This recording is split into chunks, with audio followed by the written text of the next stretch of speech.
First and goal. Mahomes wins it. It's there! Hardman! Jackpot! Kansas City! And this was the Andy Reid special. This was the Andy Reid special we talked about. He was saving all day. He's going to fake a motion to go across. And at that moment, he turns and goes back. Hardman, who they didn't have, right? And they go get Hardman and bring him back. And the game-winning drive of Mahomes' career, he's been waiting for. He's won Super Bowls, but he's never had it in an overtime. He is the best. He is the standard. And Michael Jordan wins it again. Now, back to Willard and Dibs on 95.7 The Game. Man, why you gotta do that to me? Come on, Lucas. I'm trying to shake the feeling of my post-Super Bowl depression. And you gotta bring up the highlight where Patrick Mahomes ripped our hearts out again. That time throwing to Mecole Hardman, who was a Kansas City cast-off, and then they reacquired him at the deadline mid-season. Now he can be throwing to Hollywood Brown. Right. Not a superstar by any stretch, but imagine him on that Chiefs team last year. Yeah, dangerous. And already they were so dangerous. And, you held them down for 3 quarters, 3.5 quarters, and still, again... 19 points in regulation is what you allowed. Right, yeah. Exactly. And then, you get into the overtime, and the defense was gashed, and Kyle Shanahan was hoping for that third possession, and he's still hoping. Oh, God. Somewhere, he's still somewhere in Vegas right now, on the sideline with his laminated play sheet, waiting for that third possession. Yeah, it's been a while. Right. It's been Don't we get the ball 30, one more time? 32 days, something like that? Yeah. He's still hanging. It's a shame. Yeah. That was, of course, Jim Nance, Tony Romo, CBS. Not that I wanted to relive it again, but I guess that's what we're doing because I am trying to shake this feeling that the 49ers missed a huge opportunity. And I had that feeling when the game ended. I had that feeling when the game was going into overtime. It wasn't that it happened yet, but it was, they're in danger of letting this slip by them. And even moments in that game that they let slip through their fingertips. I mean, the missed extra point, and there was the muffed punt as well that bounced off, Darrell Luter's leg that led to the touchdown for the Chiefs in regulation. Off of Ray McLeod. R.I.P. Yeah, off of Luter, and then Ray tried to pick it up instead of just diving on it. Exactly. And he booted it even further away, and then the Chiefs get it, all of that. There were moments in the game. There were moments throughout the season. There was moments in the postseason where you felt like things were working out for the 49ers until they weren't, obviously, down the stretch. So 888-957-9570. Did the 49ers miss their best opportunity? And I don't really want to dwell too much on what last year was and more look towards the future and how it might change, how they can get back to this place. And I get a lot of this is also kind of hypothetical, but I just have this sense of dread that it's never easy, but it's not going to be that easy again. They could still do it, certainly. They have the talent to do it. Right. But every time you get to that stage, isn't it just exhausting to think about what it's going to take to get back, and it's going to be that much more difficult? Now, you could say, well, your team should get better because you've got a young quarterback who can improve, and I would agree with you there. But I could say the same thing about the Green Bay Packers and Jordan Love. I'm struggling, Dibs. I know. I can hear it. I don't want to feel this way, but I can't help but feel like, and this was the conversation all 2 weeks leading up to the Super Bowl. I've never seen a Niners Super Bowl win. And I can't shake the feeling like last year, a month ago, was the best opportunity of my lifetime to get it done. And I'm not sure if they're going to have as good of an opportunity once again. Who knows how long it's going to take? You're right. And if you look at the history of teams in the Super Bowl, you don't have a lot of history of teams who have made the Super Bowl this many times or even made the conference championship game this frequently and been denied. And we talked about the Philadelphia Eagles before under Andy Reid when they had McNabb and they got close and they finally got 2-1 and they didn't win the one, and then Andy Reid got run out, and then Philadelphia finally broke through. We've talked a lot about Buffalo. They went to 4 straight. They never broke through. It's hard to find a lot of franchises that have been knocking on the door as much as the Niners have of late and then eventually broken through. And, Philadelphia did finally break through, but it was under a different regime, and they beat New England back in 2018 with Nick Foles at the helm and Doug Peterson as the coach. So a little bit different than the McNabb, Andy Reid era, but the Niners have been close. And under Kyle Shanahan, they've been very close. They've been to multiple championship games, conference championship games, and they've been to 2 Super Bowls, and they haven't been able to break through. So it's natural to think that maybe this was their best chance to actually get it done. But I think if you look at their roster, you still have a quarterback on a rookie deal. You still have, talent-wise, as far as the skill guys goes, you might have the best skill group in the NFC, and you could argue that they might have the best group in football. You've got the best running back. You've got a top 3 tight end, top 3 or 4, maybe 4 or 5. Yeah. And your receiver tandem, and you only use 2 receivers. But if you took your 2 top receivers against most other teams, you'd be top 10 for sure. If you want to look at just those 2 guys against other teams' top 2, you might find 8 other teams that you'd prefer. I think even that you'd be hard-pressed to do. And your O-line is a top 8 offensive line. So your offense in totality is one of the best in football. Still. Yeah, it is. I mean, anytime you got McCaffrey and you've got Debo and we got to see what Kittle happens this offseason with Ayuk as well. I mean, there's a rumor going on out there that Ayuk and his camp have a mutual interest in going to the Jacksonville Jaguars of all places. That's really cute, but you don't get to go anywhere until we say you can go somewhere. And yeah, you're under contract for another year, Brandon. Exactly. So if he wants to hold out, if he wants to really play hardball, and this is not, scrubbing social media, which he hasn't done. This is not leaking word to the media that you are unhappy. This is not you posing for pictures in Jacksonville, whatever the Jacksonville landmark is. I don't know if they have a town square or if they've got like a fountain or whatever they have in Jacksonville. I've never been to Jacksonville, but this is none of those passive-aggressive things that would make fans lose their mind. We're a long way from that even happening. Yeah, I agree with you. Maybe he's just best friends with Eric Armstead and wants to stay teammates with him. Yeah. Who knows? Because Armstead, if you missed it, after officially being released by the 49ers on Wednesday, he has signed a 3-year, $51 million contract with the Jacksonville Jaguars. We don't know the guarantees yet, how much of those $51 million is guaranteed to Armstead, but that's an average right there, AAV of $17 million per year, which leads you to believe the 49ers were offering him less. When they approached him about taking a pay cut, he refused. He likely got more than what the Niners were offering, that 17 AAV from the Jaguars, and he is the newest Jacksonville defensive tackle. Now, the 49ers have done a pretty good job filling the holes that they have on their roster, namely at defensive tackle, considering that they left a major hole there when they released Armstead. They acquired Malik Collins for, a 7th-round pick from the Texans? And looking at Collins and diving into him a little bit more, Dibs, that seems like great value back for a 7th-round pick. I mean, this is a starting quality defensive tackle. He's not anything terribly flashy, and he's not a superstar, but you have a star at tackle next to him in Javon Hargrave. You're trying to get a little bit cheaper elsewhere, and that's what you're doing with Collins, who is making, $8 million, up to as many as $8.5 million this season. So it's certainly more cheap, way cheaper than Armstead was going to be. You signed Leonard Floyd for 2 years, $20 million, so 10 years AAV there. That's $18 million between those two guys. That was going to be cheaper, those two probably, than Armstead was going to be, or just about the same as Armstead was going to be if you re-sign him to a new deal.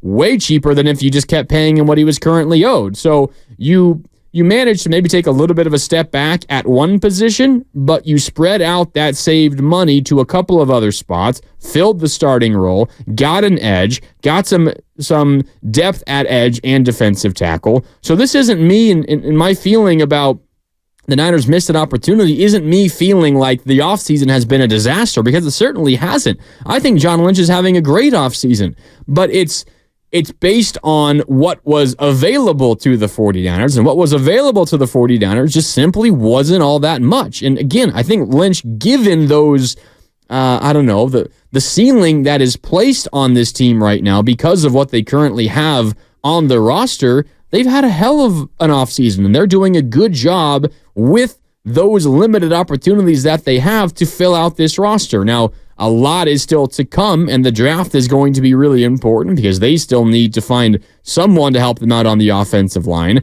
They're going to need some help elsewhere. They probably are going to get a new safety. They're looking for another corner. They need help as well, more depth on the defensive line. There's still a ton of moves to be made. But my feeling doesn't stem from the fact that this is a bad offseason. Right. There's nothing that they really can do to continue to transform this roster in a great positive way. But it's just so hard in the NFL to win year in and year out. And the 49ers have been doing that for so long. Right. And they have something to show for it, but not the ultimate prize. And I think that's where your dread lies. And it lies in historical data as far as how many teams can really sustain this level of excellence. And let's call it what it is. When you make it to the Final Four in the NFL, you're excellent. You're one of the four best teams in football. Doubt. And they did it this year, last year, the year before, 3 years in a row. And I'm looking at 4 of the last 5. You've been in the NFC Championship game. That's hard to sustain. So I think that is, and I'm not trying to put you on the couch and Sigmund Freud you. Yeah, do it, please. But I think that is where your dread lies, because you understand it's hard to do that. And if you look back historically at teams that have made that sort of a run, there's an end date on it. And there's a time when you don't have that same ability to make it year after year. And I talked about the Eagles before. 0-1, they lose. 0-2, they lose. 0-3, they lose. 0-4, they won. And then they lost the Super Bowl. Or no, then they won the Super Bowl. And later down the road, 0-4, they lost the Super Bowl. But they made 4 straight NFC Championship games.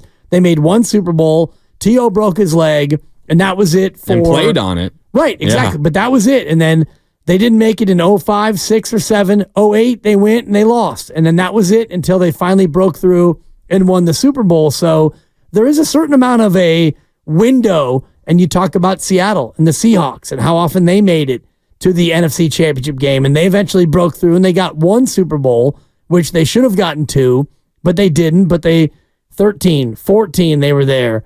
And they've made it a number of times, and they got close, and then they won 1, and then their window ended, and now where's Seattle?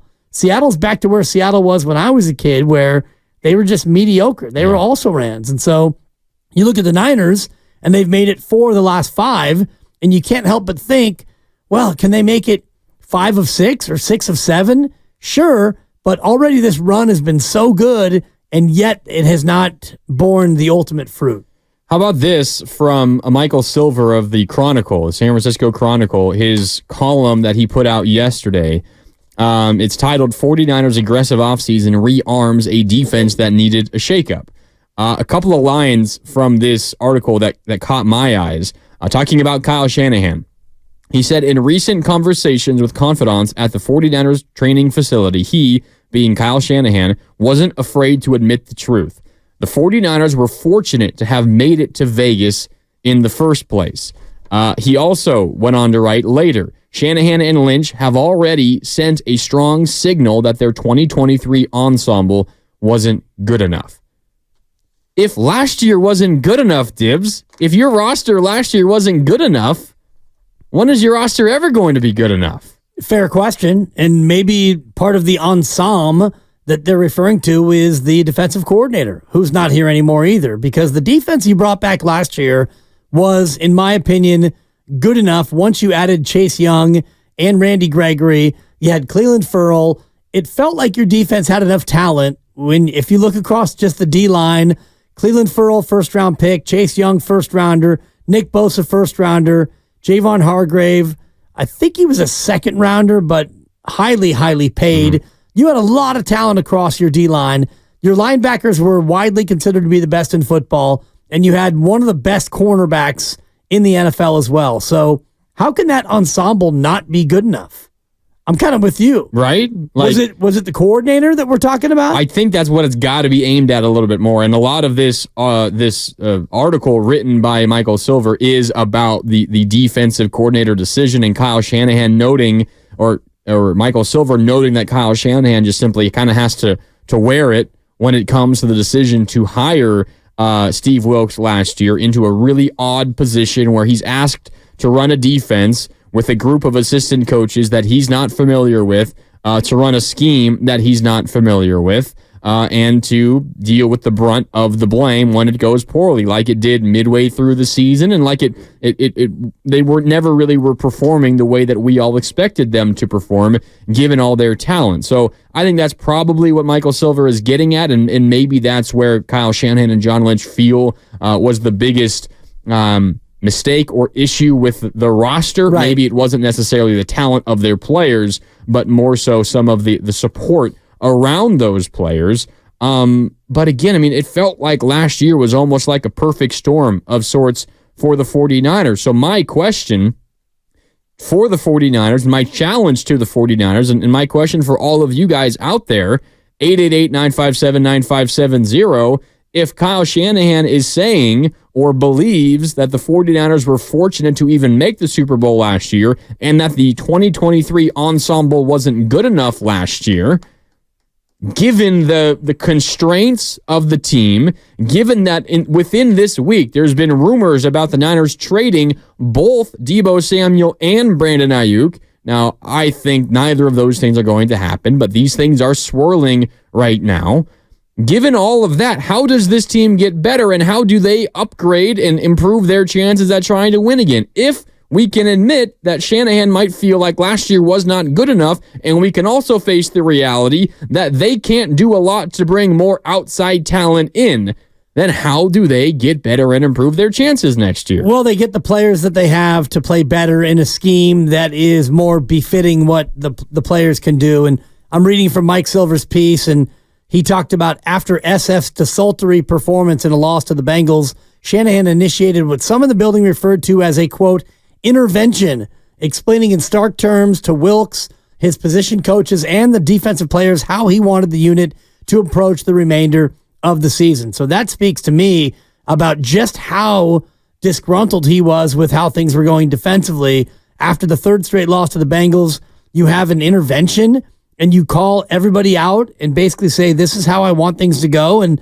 you know, things got better after that. But to your question, how do you go from that to getting better with really mostly the same personnel? Yeah, new pieces in. Armstead is out, and Chase Young will be out, and Gregory's out.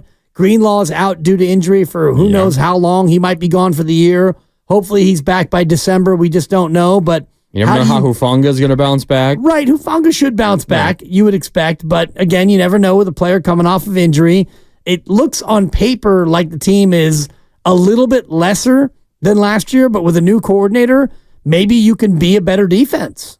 Yeah, I mean, you better hope so. Right. You better hope so, because, I mean, the defense wasn't terrible, but it certainly wasn't the bright part. I mean, throughout the entire competitive era of this Shanahan tenure, it's been the defense that has been the go-to unit, the unit that you relied on. Like, you felt most comfortable in a get a stop and a win situation, or have the ball and score and win situation. You felt more comfortable with your defense out there. The script was completely flipped last year, thanks in part, of course, to all the additions, the McCaffrey midseason acquisition a year and a half ago now. You have Deebo, you have Ayuk, you have Kittle, you have Brock Purdy, who came out of nowhere a year and a half ago as well. So I get all of that. And maybe for a team that was as close as they were last year, Dibs, you're a not muffed punt away from winning. You go down and you score a touchdown to begin overtime, or you get that touchdown towards the end of the fourth quarter instead of a field goal. Who knows? You win. You're so close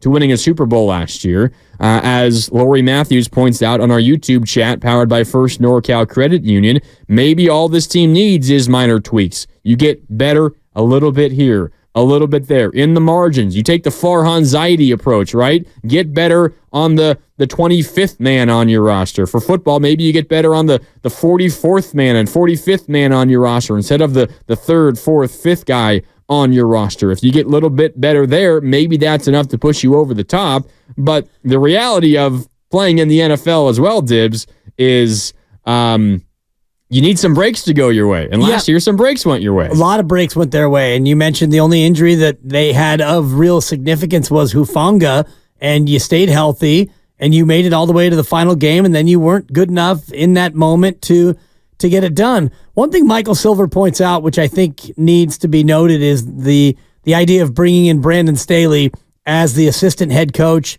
He is from the Vic Fangio school and a very great defensive mind, and he coordinated the Rams' top-ranked defense in 2020. So you bring in Brandon Staley, maybe to look over the shoulder of your new defensive coordinator, Nick Sorensen. So Sorensen's the coordinator, but now you have Brandon Staley come in, and he's kind of like the assistant coach, but in charge of the defense. So maybe between he and Nick Sorensen, you can look at what you did right, what you did wrong this year, and fine-tune some things. Because one of my biggest criticisms of watching this defense last year was that the pass rush and the coverage a lot of times didn't match up. Yep. The pass rush would bring pressure, and the coverage would be playing off, which is pointless when you bring 5 or you bring 6 and you have your secondary playing off. It's an easy check down, and it's an easy dump off for 3 or 4 yards. And other times, when you brought no pressure, you would have guys coming up and playing in press, and so now the quarterback has time,